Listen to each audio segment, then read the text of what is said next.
avec la 3e ligne de métro, nous avons ouvert il y a 18 mois un chantier majeur qui va permettre de rabattre vers les transports en commun davantage de personnes, notamment pour le trajet domicile-travail, là où il y a le plus d'embouteillages, là où, au fond, les embouteillages produisent le plus de pollution. Donc voilà, on a toute cette dynamique qui est une dynamique de qualité de vie en face ou en même temps la dynamique du développement. Les nouvelles folies que nous avons lancées font d'ores et déjà parler.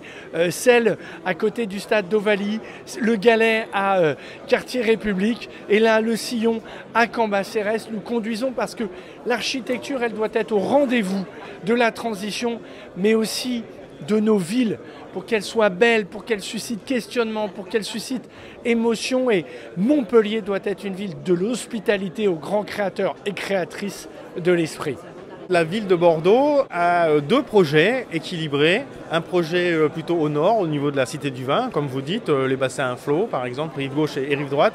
Et puis au sud, Euratlantique. 20 quartiers sur 3 villes, 50 000 habitants, 30 000 emplois, des quartiers qui soient neutres en carbone à l'échéance 2050. Aussi plus de 40 hectares de nature à terme dans ce grand projet. Nous on fait tout ce qu'on peut pour aider les opérations de logement à sortir.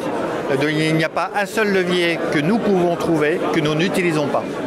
Et donc avec les acteurs du territoire, que ce soit les promoteurs, les bailleurs sociaux, naturellement l'ensemble des élus, nous travaillons pour sortir opération par opération, pour aller sauver des opérations grâce à l'intervention de la puissance publique.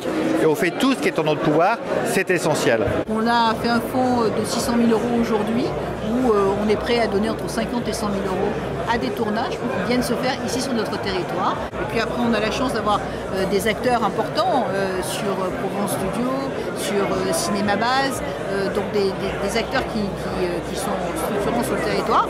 Et l'État, dans le cadre du plan Marseille-Enghien, a aussi décidé d'investir.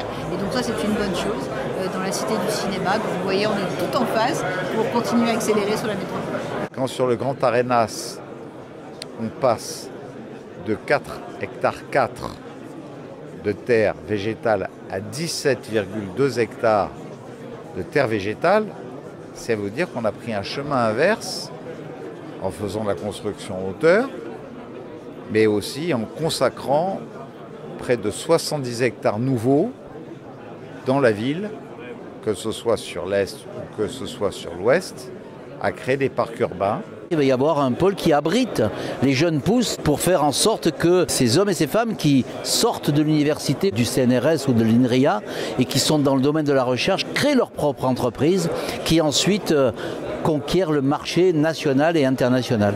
Donc le pôle innovation, c'est l'accueil des startups, l'accueil de ces innovations à partir de l'intelligence humaine pour faire de l'intelligence artificielle, c'est-à-dire la technologie au service de l'humanité.